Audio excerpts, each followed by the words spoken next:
Alors, bonjour, j'espère que tu vas bien. Aujourd'hui, je vais aborder avec toi une nouvelle leçon.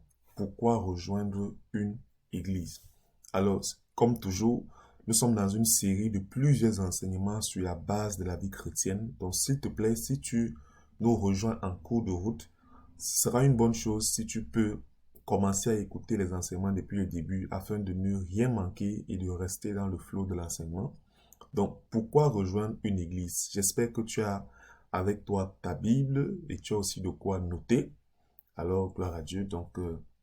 Pourquoi rejoindre une église? Alors, déjà, qu'est-ce que l'église? Dans le livre de euh, Matthieu 16, verset 18, la Bible dit, et moi, je te dis que tu es Pierre et que sur cette pierre, je bâtirai mon église et que les portes du séjour des morts ne prévaudront point contre elle. Alléluia. Jésus a son église. Quand Jésus parlait à Pierre, Jésus a dit, je bâtirai mon église, mon église. L'église du Seigneur appartient à Jésus. L'église appartient à Jésus. Et c'est Jésus qui bâtit l'église. L'église dont Jésus parlait ici, c'est l'église universelle. L'église universelle, c'est l'ensemble des personnes qui appartiennent à Jésus-Christ. C'est l'ensemble des personnes comme toi qui ont accepté Jésus dans leur vie comme Seigneur et Sauveur personnel et qui ont décidé de marcher selon les voies de Jésus. Donc, si tu as accepté Jésus, si Jésus est ton maître, si Jésus est ton Seigneur et ton Sauveur, alors tu es de l'église de Jésus. Donc, je précise encore bien, l'église telle que Jésus lui a parlé ici, c'était l'église universelle. L'église qui était le rassemblement des personnes dans le monde entier qui croient en lui et qui ont décidé de faire de lui son maître. Donc là, c'est la première chose, l'église universelle. Amen. Alors, dans le next, toujours concernant l'église universelle, la Bible dit dans 1 Corinthiens chapitre 12, verset 27, vous êtes le corps de Christ et vous êtes ses membres, chacun pour sa part. Amen. Vous êtes le corps de Christ et vous êtes ses membres, chacun pour sa part. Et dans 1 Corinthiens 12, verset 13, la Bible dit, nous avons tous, en effet, été baptisés dans un seul esprit pour former un seul corps, soit juif, soit grec, soit esclave, soit libre, et nous avons été abreuvés d'un seul esprit. Amen. Alors, nous sommes tous membres d'un corps. Nous sommes tous les membres du corps de Christ. Ça veut dire que dès l'instant où tu donnes ta vie à Jésus, tu appartiens à un corps. Et ce corps, c'est le corps de Christ. Donc, avant de parler de l'église bâtiment, l'église représentation, sache que tu appartiens déjà au corps de Christ. Parce que tu as fait de Jésus ton maître, tu es un membre du corps de Christ. Et quand on dit que tu es un membre, pour certaines personnes, ils peuvent être les yeux, pour d'autres, ils peuvent être les pieds, pour d'autres, ils peuvent être le cœur. Bref, nous sommes tous rattachés au corps de Christ. Et parce que nous sommes tous rattachés au corps de Christ, nous n'avons pas les mêmes fonctions. Voilà pourquoi lorsque tu viens à Christ, tu ne dois pas te sentir complexé de ce que tu n'arrives pas à faire, ce que l'autre fait. Tous les membres du corps ne font pas la même chose. Chaque membre a ses spécificités. Certains membres sont des pieds, d'autres sont des yeux, d'autres sont la bouche, d'autres sont les mains, etc.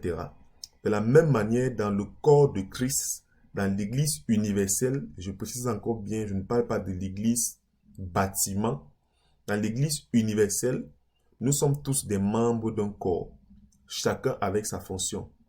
Mais maintenant, l'église telle que nous le voyons ici, Jésus parlait de l'église universelle, mais l'église aussi, c'est l'ensemble des personnes qui se regroupent dans un endroit au nom de Jésus-Christ.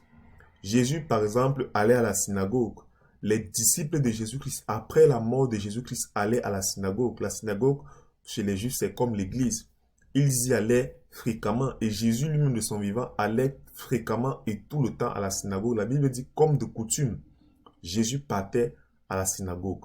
Donc, toi aussi, Parce que tu appartiens à l'Église universelle, tu dois pouvoir te regrouper avec les membres de l'Église universelle dans ton environnement. Concrètement, qu'est-ce que ça veut dire? Nous sommes tous membres de l'Église universelle parce que nous avons décidé de suivre Jésus. Alors l'Église universelle, ce sont les chrétiens qui sont en France, ce sont les chrétiens qui sont au Canada, ce sont les chrétiens qui sont en Italie, ce sont les chrétiens qui sont au Cameroun, en Côte d'Ivoire, au Sénégal, en Amérique. Ce sont les chrétiens qui sont de partout dans le monde entier. Ça, c'est l'Église universelle.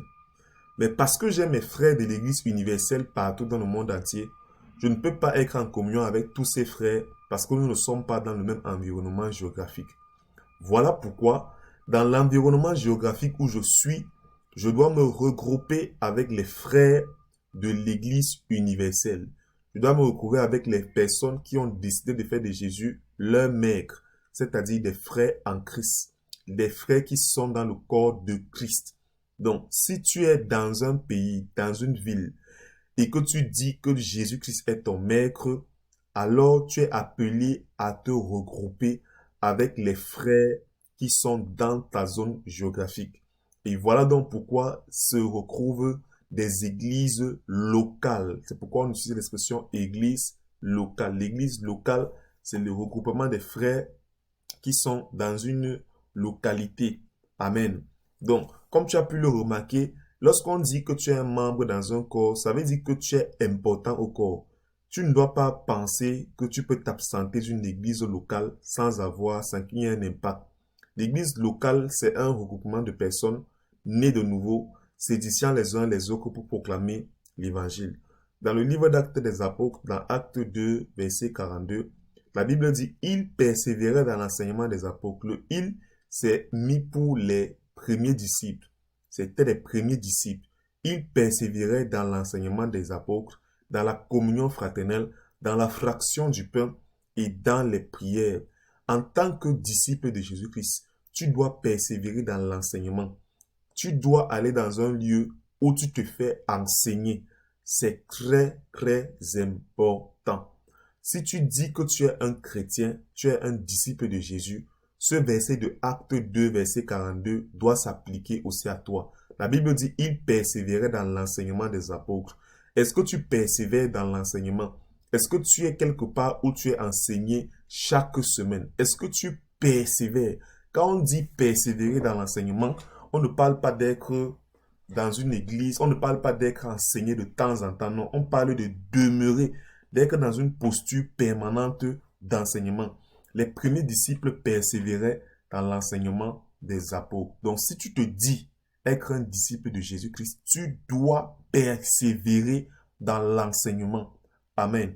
Tu dois écouter des enseignements en ligne. Moi, par exemple, en plus des enseignements que je reçois à l'église par mon pasteur, j'écoute aussi les enseignements de d'autres pasteurs en ligne.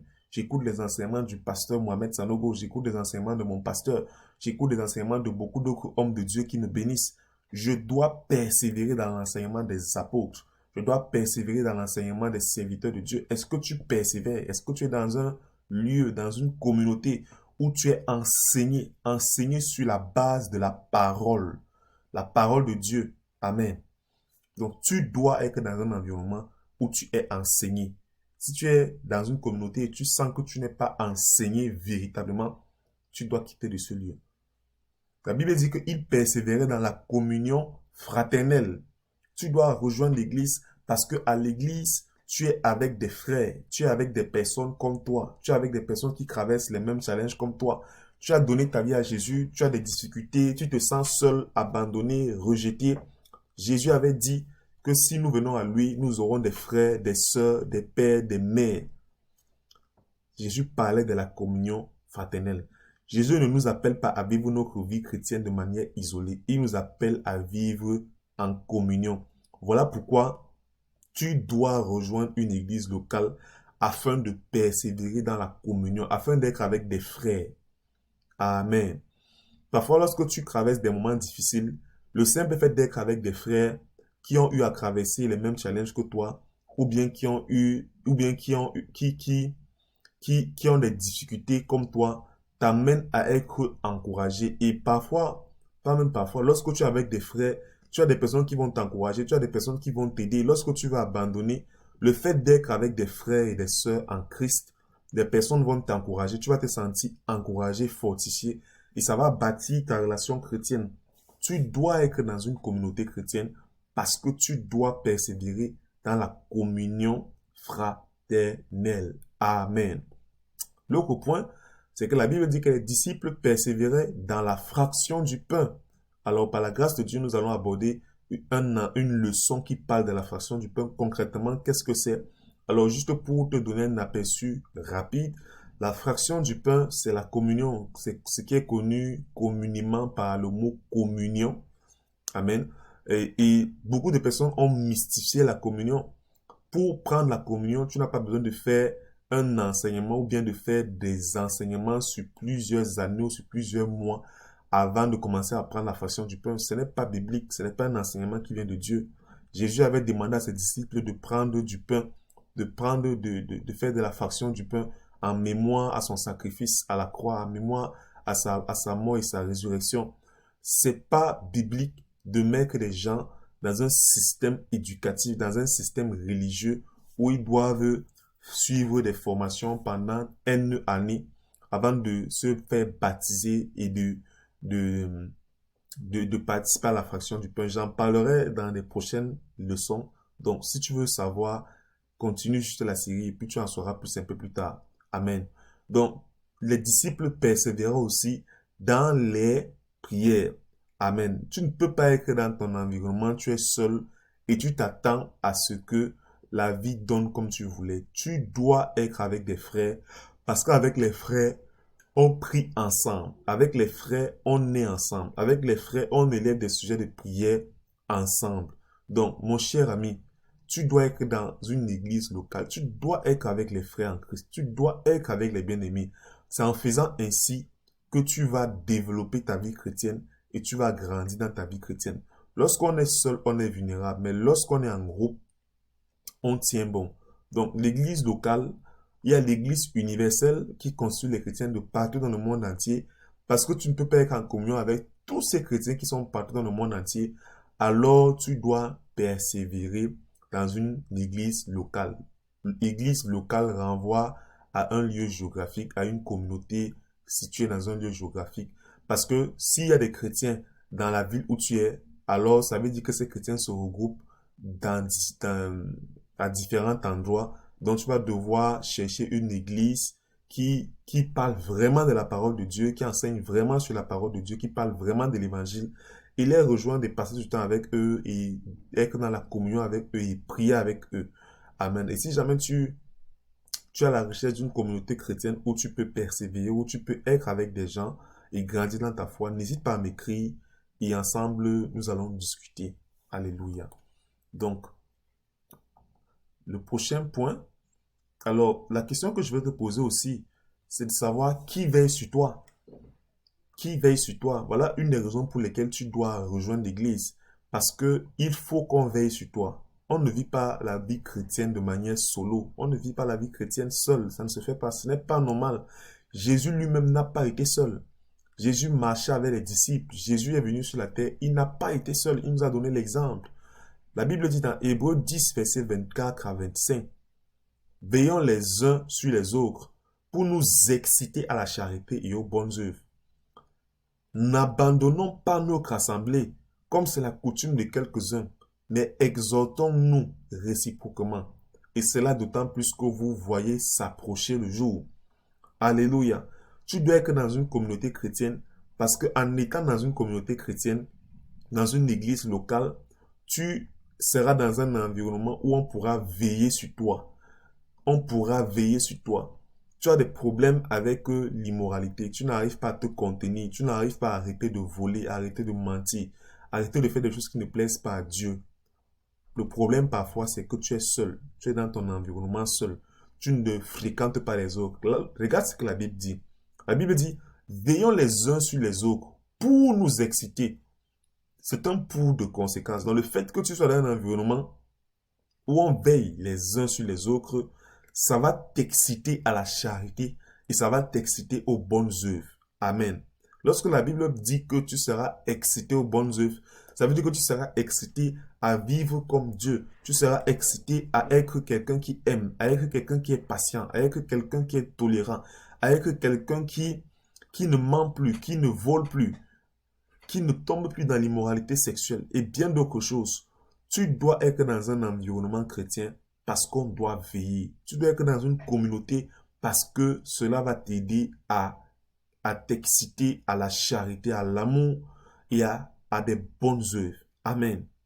Donc, s'il te plaît, le verset 25 dit, n'abandonnons pas notre assemblée comme c'est la coutume de quelques-uns.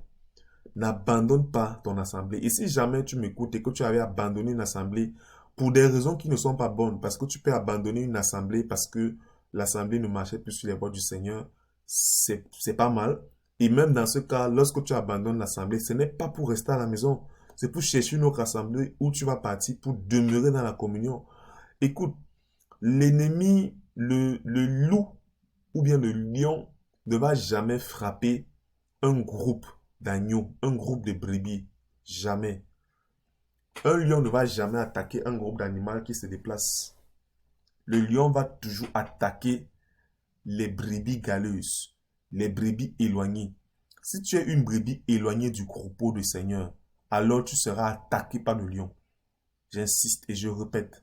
Si tu es dans la vie chrétienne, tu es une brebis du Seigneur, c'est-à-dire Jésus-Christ est ton maître, et que tu n'as pas intégré une communauté chrétienne, et que tu vis ta vie chrétienne en solo, dans ton coin, dans ta bulle, ce que tu es en train de faire sans le savoir, c'est que tu es en train de t'éloigner du troupeau. Et parce que tu t'éloignes du troupeau, le lion ne va pas venir attaquer le troupeau, le lion va venir t'attaquer directement, parce que tu es éloigné du troupeau. Le lion n'attaque que les brebis qui sont seules. Il n'attaque jamais le troupeau. Donc, pendant que tu es éloigné, pendant que tu es seul dans ton coin, fais attention. Tu es en danger. Tu es en danger parce que tu es dans une posture où tu seras dévoré par le lion. Et n'oublie pas, tu es dorénavant un membre du corps. Tu es un membre d'une église locale. Quand tu vas intégrer une église locale, tu dois savoir que tu es un membre. Imagine un peu, tu dors le matin. Tu dors et tu te réveilles le matin sans ton pied. La Bible nous a dit, quand on a lu un peu précédemment, que nous sommes les membres de Christ. Nous sommes les membres du corps de Christ. Ça veut dire que peut-être que moi, je suis la tête. Les mains, parce que c'est Christ qui est la tête. Peut-être je suis la main. Peut-être toi, tu es le pied. Une autre personne est, je ne sais pas trop, les orteils. Imagine-toi un instant donné que tu dors et tu te lèves sans ta main. Comment tu vas te sentir? Si tu te lèves le matin, tu veux préparer ta journée pour aller au travail et tu te rends compte que ton pied n'est plus là. Tu seras mal à l'aise, n'est-ce pas? Tu seras handicapé. Le fait que ton pied ait comme disparu va te mettre en difficulté. Mais malheureusement, c'est le cas pour plusieurs personnes. Ils sont dans une église, ils désertent l'église, ils fuient, ils viennent quand ils veulent, ils partent quand ils veulent. C'est une mauvaise attitude. Parce que ce que tu oublies, c'est que lorsque tu te comportes ainsi, tu handicapes tout le reste du corps. Tu n'as pas le droit de te comporter comme tu veux. Tu dois savoir que parce que tu es un membre du corps, tu es utile aux autres. Parce que tu es une main, tu es utile au reste du corps. Tu as une bénédiction lorsque tu as une bénédiction à apporter aux frères lorsque tu es là. Tu ne dois pas t'isoler, tu dois être présent avec les frères. Parce que ta présence apporte une bénédiction. Nous sommes tous membres d'un corps et le corps ne peut pas fonctionner sans ses membres. Oui, le corps peut fonctionner sans ses membres, pardon, mais le corps sera handicapé, le corps sera en difficulté, le corps ne va pas faire ce qu'il aurait dû faire. Et c'est comme ça que plusieurs églises locales n'arrivent pas à faire ce qu'ils auraient pu faire, tout simplement parce que certains membres de leur corps ont décidé de ne pas être fonctionnels. Certains membres qui étaient les pieds ont décidé de ne pas se lever le matin. Certains membres qui étaient la main ont décidé de disparaître la nuit pour aller faire ce qu'ils veulent. S'il te plaît, ne sois pas une malédiction, ne sois pas un sujet de difficulté pour ton église locale. Intègre une église locale, sois active, sers, veille, ne sois pas une brebis éloignée, sois une brebis dans le troupeau du Seigneur. Parce que lorsque tu es dans le troupeau du Seigneur, tu es même en sécurité pour ne pas tomber dans le péché. Et Dieu aime cela. Alléluia. Dieu aime cela. Alors, le prochain point concernant l'église locale, déjà quand tu vas intégrer une église locale, ne sois pas observateur. Ne sois pas un observateur. La Bible dit dans 1 Pierre, chapitre 4, verset 10, comme de bons dispensateurs des diverses grâces de Dieu, Que chacun de vous mette au service des autres le don qu'il a reçu. Amen. À partir du moment où tu es venu à Christ, tu as reçu des dons. Dieu t'a donné des dons. À certaines, c'est le don de diriger. À d'autres, c'est le don de reprendre. À d'autres, c'est le don de consoler. À d'autres, c'est le don d'enseigner, le don d'exhorter. Chacun d'entre nous a reçu des dons. Chacun d'entre nous. Peut-être tu n'es pas conscient, mais je veux que tu saches, tu as reçu des dons. Parce que lorsque tu viens à Christ, Christ dépose en toi des dons. Amen. Donc, tu dois être conscient que tu as reçu quelque chose de Dieu et que tu dois mettre au service des autres le don que tu as reçu. Donc, lorsque tu intègres une église, arrête de raisonner avec les raisonnements qui disent que je vais venir, je vais faire mon culte. Dès qu'on dit Amen, je me tourne, je pars. Ce n'est pas biblique. Si jamais la parole de Dieu est importante pour toi, sache aujourd'hui que cette façon de raisonner et de voir l'église ne vient pas de Dieu, ça ne vient pas de la Bible, ça vient du diable. C'est pour détruire la vie des gens. Dieu dit que nous devons nous mettre au service des autres avec le don que nous avons reçu. Lorsque tu es à l'église, venir à l'église seulement pour écouter un enseignement et puis sortir de l'église et partir, c'est mauvais. C'est très dangereux. Tu dois faire quelque chose. Moi qui te parle, j'ai fait beaucoup de choses à l'église et même jusqu'aujourd'hui, je continue à faire beaucoup de choses à l'église. Je ne suis pas un observateur. J'ai eu à laver le sol à l'église et même jusqu'aujourd'hui, lorsque c'est le tour de ma tribu, je lave le sol à l'église. Je lave le sol. Je lave les toilettes à l'église. Oui, je lave les toilettes. Parce que c'est trop facile de vouloir seulement faire des choses spirituelles, enseigner la parole, prêcher. Non. Chacun d'entre nous a quelque chose qui peut apporter à l'église. Tu peux apporter quelque chose à l'église. Tu peux apporter ton talent. Tu peux apporter tes compétences. Qu'est-ce que tu sais faire? Est-ce que tu es un médecin? Est-ce que tu es une enseignante? Est-ce que tu peux apporter quelque chose à l'église? Même dans ce que tu fais chaque jour comme métier. Peut-être tu connais coiffer. Tu peux aider certaines personnes à l'église. Des filles, des hommes qui sont en difficulté, qui sont pauvres, qui n'arrivent pas à se coiffer. Tu peux aider à coiffer des personnes à prix réduit. Tu peux aider des personnes gratuitement. Mets ton don au service de Dieu. Qu'est-ce que tu sais faire? Lorsque tu viens à l'église, sois prompt à aider les frères. Sois prompt à être utile pour les frères. C'est en servant les autres que tu seras élevé par Dieu. Il y a toujours quelque chose à faire dans la maison de Dieu. Il y a toujours et toujours et toujours du travail. J'ai lavé le sol. Je lave encore le sol. J'ai lavé les toilettes. J'ai fait le protocole. J'ai fait tellement de choses. Oui, j'ai fait tellement de choses. Et je continue à les faire. Parce que le service pour Dieu ne s'arrête jamais. Et dans 2 Corinthiens, chapitre 9, verset 7, la Bible dit que chacun donne comme il l'a résolu en son cœur, sans tristesse ni contrainte, car Dieu aime celui qui donne avec joie.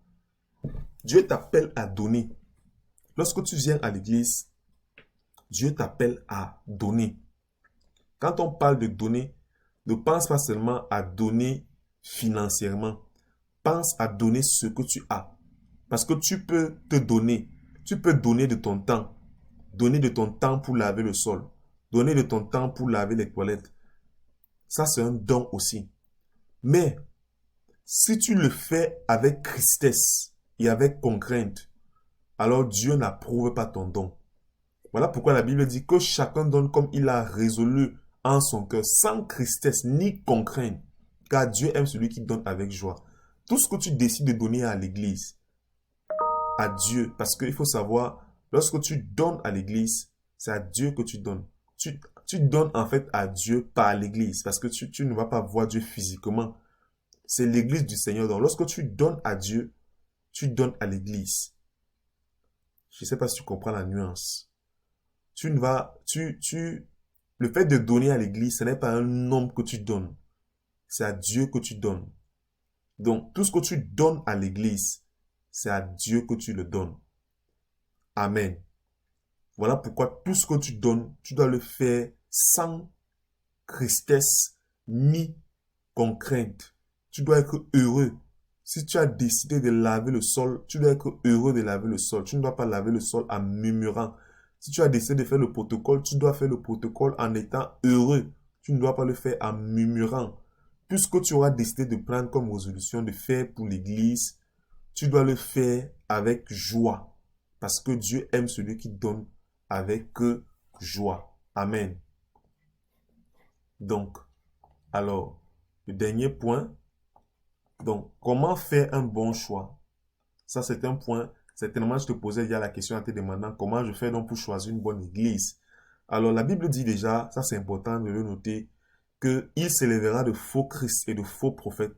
Ils feront de grands prodiges et des miracles au point de séduire, s'il était possible, même les élus. Amen.